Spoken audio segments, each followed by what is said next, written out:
완경이라고 하세요. 이 강의 들으면 폐경에 대한 부정적 감정과 갱년기 증상에 겁부터 먹겠음. 호르몬제 절대 반대? 폐경 시점으로 5년 이내에 시작을 하셔야 장점이 많고요. 5년이 넘어가면은 득보다 실이 더 커져요. 안녕하세요. 성일타 강사 산부인과 전문의 김지연입니다. 제가 최근에 TVN의 어쩌다 어른이라는 프로그램에 나갔었거든요. 그 영상이 유튜브에 여러 편이 올라왔는데요. 그 중에서 갱년기를 주제로 한 영상이 조회수가 62만 회, 댓글은 500개 이상이 달렸더라고요.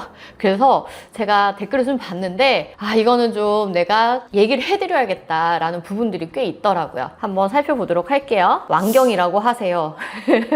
또 완경들이 댓글이 막 달렸더라고요. 제가 어쩌다 어른에서도 얘기를 했는데 폐경이 올바른 용어고요. 폐자가 폐기물의 폐가 아닙니다. 다들 폐예요. 생리가 끝났다라는 뜻을 갖고 있거든요. 폐경이라는 말이 정확한 용어입니다. 산부인과 학회에서도 폐경이라고 얘기를 하고요. 저희 모든 학술지 그리고 의학 서적에도 다 폐경이라는 단어를 사용을 하고 있습니다. 정확한 의학 용어가 폐경이기 때문에 의학 용어가 완경으로 바뀌지 않는 한 저는 폐경이라는 단어를 쓸 예정입니다. 하지만 원하신다면 쓰세요. 유방암 낮추는 호르몬제 이름이 뭐예요? 이거 저희한테 질문 진짜 많이 왔어요. 전화로도 오고 저희 카톡 문의로도 되게 많이 왔고요. 심지어는 주변에 있는 산부인과 선생님들한테도 이거하고 관련된 환자분들이 정말 많이 왔다고 하더라고요. 듀아비부라는 제품이고요. 한독제약에서 나왔습니다. 참고하시면 좋을 것 같아요. 이 강의 들으면 폐경에 대한 부정적 감정과 갱년기 증상에 겁부터 먹겠음,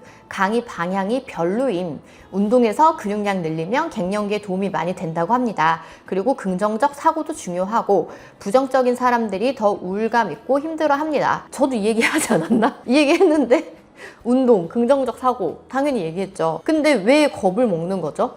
팩트를 얘기하면 겁을 먹는다. 나 T인가?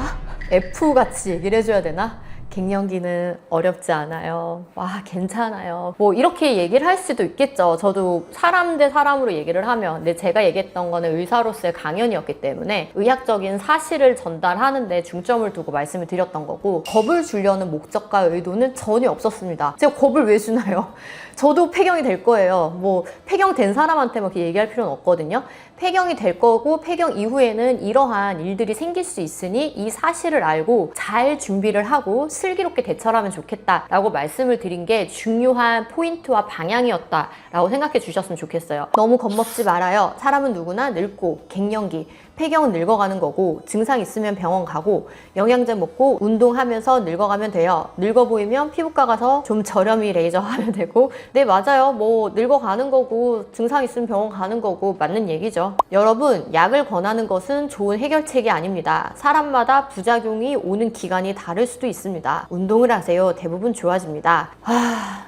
이런 관련된 댓글들이 좀 많더라고요. 막 약을 권한다. 의사가 약 팔려고 저런다. 의사는 약을 팔지 않습니다. 약은 약사가 팔아요. 의약분업이 된 지가 얼마나 오래됐는데요. 의사는 처방전을 주지 약을 파는 사람들이 아니고요. 갱년기 환자분들이 병원에 오셨을 때 저희는 진료비 4,900원 정도 나옵니다. 휴일에는 조금 더 나오긴 하지만 그런데 진료 시간은 굉장히 길어요. 환자분 증상을 하나하나 판단을 해줘야 하고 이 약에 대한 내용을 하나하나 다 설명을 해줘야 되기 때문에 진료 시간은 길지만 버는 돈은 얼마 안 돼요. 제가 돈을 벌기 위해서 하는 게 아니에요. 저뿐만 아니라 다른 산부인과 선생님들도 마찬가지인데 그런 식으로 또 비방하고 어떻게든 트집을 잡으려고 하는 분들이 계시더라고요. 갱년기 그리고 폐경기에 호르몬제를 먹었을 때 돌아오는 이점과 장점은 어마어마합니다. 운동 당연히 좋죠. 운동은 플러스 알파지 약을 대체할 수는 없습니다. 갱년기로 호르몬제 1년 딱 먹으니 유방암 발병. 이분은 호르몬제 1년을 안 먹었어도 유방암에 걸렸을 수 있는 분입니다.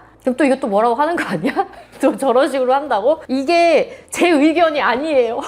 진짜 너무 답답해. 유방암은 그냥 나이가 들면서 위험도가 올라가고요. 호르몬제 안 먹은 젊은 사람들 중에도 걸리시기도 하고요. 이게 대규모 스터디로 관련이 없다라는 게 수년째 밝혀지고 있는데 이거를 갖고 먹었더니 걸렸는데 이건 좀 그래 내가 빨간 티를 입었더니 교통사고가 났어 라고 얘기하는 거랑 비슷한 그런 느낌입니다. 자기 몸에 맞아야 호르몬제도 먹는 것임. 50 안 돼서 폐경됐다고 의사쌤이 호르몬제 권하셔서 먹었는데 몸속에 남아있는 호르몬과 약속에 들어있는 호르몬이 충돌을 한 건지 부정출혈이 있어서 지금은 안 먹음, 부정출혈도 없어지고 살찌는 거는 없고 괜찮음. 몸속에 남아있는 호르몬과 약속에 들어있는 호르몬이 충돌하진 않습니다. 그럼 젊은 여성들이 피임약 호르몬제거든요. 그걸 먹으면은 다 피 흘리고 난리가 나겠죠. 그런 맥락은 아니고요. 정확한 부정출혈의 원인은 이것만 봐갖고는 알 수 없지만 부정출혈의 원인은 너무너무 많아요. 그래서 이것 때문에 못 먹는다는 아니고 이런 게 있었을 때 정확한 원인을 찾고 조절을 해서 맞는 약을 찾아야 되는 게 맞습니다. 근데 뭐 이분은 약을 안 먹어도 괜찮으시니까 뭐 안 드셔도 상관이 없지 않을까 생각은 하는데 40대 초반 정도에서 비교적 이른 나이에 폐경이 됐다라고 하면은 사실은 남들 폐경되는 나이까지는 호르몬제를 드시는 게 장점이 더 많기는 하거든요. 만약에 나는 운동을 진짜 열심히 해서 골밀도가 진짜 좋고 근육량도 너무 좋아요. 근데 급성 갱년기 증상이 전혀 없는 거예요. 열 오르는 것도 없고 예민하지도 않고 잠도 잘 자고 손발 저림이 없다. 이런 분들이라면 꼭 먹어야 할 필요는 없다라고 말씀드리고 싶어요. 방광염에 자주 걸리는 게 갱년기구나. 네, 그럴 수 있습니다. 방광도 점막으로 이루어져 있거든요. 이런 점막들에도 위축이 오고 방광을 구성하는 근육도 약해지기 때문에 과민성 방광이라던가 요실금이라던가 혹은 방광염 이러한 것들이 더 취약해질 수 있어요. 2016년도에 폐경도 아닌데 의사가 호르몬제 미리 먹으면 좋다 해서 반년쯤 먹다가 2022년에 유방암 발병됨. 딱 6에서 7년 정도 걸렸네요. 호르몬제 절대 반대?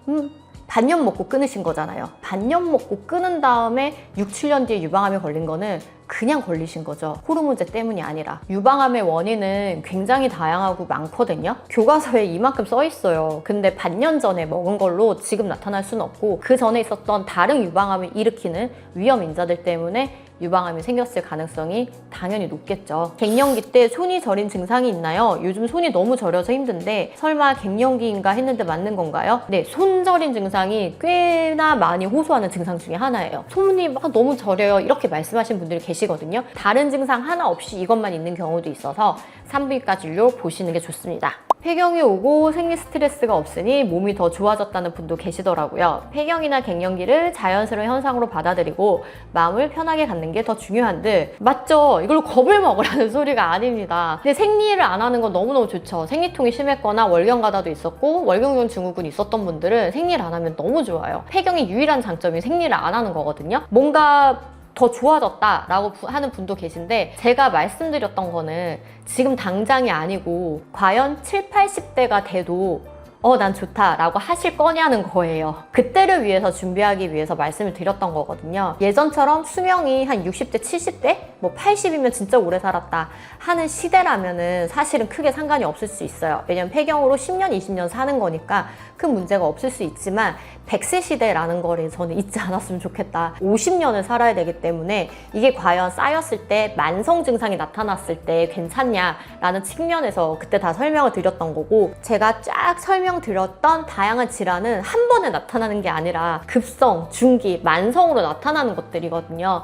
그래서 그런 위험도들, 만성이 됐을 때 올라가는 이러한 질환들의 위험도를 떨어뜨린다라고 말씀을 드렸던 거예요. 근데 이거를 이렇게 싸우자는 듯이 안 먹은 게 좋고요. 안 먹어도 극복할 수 있고요. 안 먹어도 마음을 편안하게 가지면 되고 운동만 하시면 돼요 라고 말을 하는 건 전혀 다른 얘기다 라고 말씀을 드리고 싶어요. 이거는 이거인 거고 마음을 편하게 받아들이고 운동도 하고 자기 관리하는 거 당연히 너무너무 중요합니다. 저희 엄마 같은 경우 작년 54세에 폐경이 왔고 아직까지 갱년기 증상이라던가 신체적 정서적으로 힘든 점이 전혀 없으시다는데 그래도 호르몬제를 드셔야 할까요? 일단 엄마는 폐경이 되니까 엄청 좋아하셨어요 라고 하셨습니다. 이런 분들은 당장 꼭 먹어야 하는 건 아니다 라고 말씀을 드리고 싶기는 해요. 이런 분들은 급성기 증상이 없는 거예요. 진짜 복 받으신 분이거든요. 54세에 폐경이 됐다라는 것부터 복을 받으셨고요. 그리고 이런 급성기 증상이 없다라는 것도 정말 복을 받으신 거예요. 그런데 중성, 만성 증상이 나타날 수 있거든요. 요도나 질 관련된 증상 그리고 근감소증, 그리고 뼈 이러한 것들이 중기에 나타나기 때문에 사실은 이런 분들도 저는 개인적으로는 호르몬제 드시는 거를 추천을 드리고 싶기는 합니다. 근데 이렇게까지 급성기 증상이 없는 분들이라면 저는 환자분한테 선택하라고 말씀드리기는 해요. 또 이렇게 얘기하면 헷갈려 하시는 분들이 있을 것 같은데 폐경이 완전히 되지 않았는데도 나는 이 증상이 있어서 너무 힘들다. 너무 힘들면 당연히 약을 드시는 걸 저는 무조건 추천을 드리고요. 나는 증상이 하나도 없는데 그런 분들은 일단 상태를 좀 보셔도 되기는 합니다. 그리고 생리를 안 한 지 1년이 넘었다. 이거는 진짜 폐경이거든요. 폐경으로 완전히 진단이 된 후라면은 호르몬제 복용을 하는 걸 좀 고려를 해볼 수 있다. 만약에 복용을 한다면은 폐경 시점으로 5년 이내에 시작을 하셔야 장점이 많고요. 5년이 넘어가면은 득보다 실이 더 커져요. 그래서 그때 시작하는 거는 비추입니다. 그래서 이 두 가지 경우가 조금 달라서 나에 맞게 치료를 하시는 게 좋고, 모르겠으면 가까운 산부인과에서 상담을 받으시면 돼요. 공포심 조장, 부정적인 얘기 아니고 의학적 사실을 사실 그대로 전달하는 것 같은데 받아들이는 사람들이 참고해서 자신의 건강 위해 노력하면 되는 거죠. 아주 훌륭한 댓글입니다. 제 의도를 정확하게 파악을 하셨습니다. 감사합니다. 분명 제 영상이 도움이 됐다는 분들도 정말 많았거든요. 사실 이거 이후로 저희 병원에 폐경 환자분들이 정말 많이 내원을 하셨어요. 필요하신 분들한테는 도움이 됐던 영상이었을 테니 너무 부정적인 생각은 하지 않으셨으면 좋겠다라고 말씀드리고 싶고, 한쪽 편만 보거나 너무 단편적인 부분만 보고 생각하지는 않으셨으면 좋겠습니다. 큰 그림을 보고 이해해 주셨으면 좋겠어요. 저희 구독자분들 중에서는 이 영상을 안 보셨던 분들도 있을 것 같아요. 제가 아직 폐경 강의를 안 하긴 했거든요. 하지만 예습으로 빨리 가서 어쩌다 어른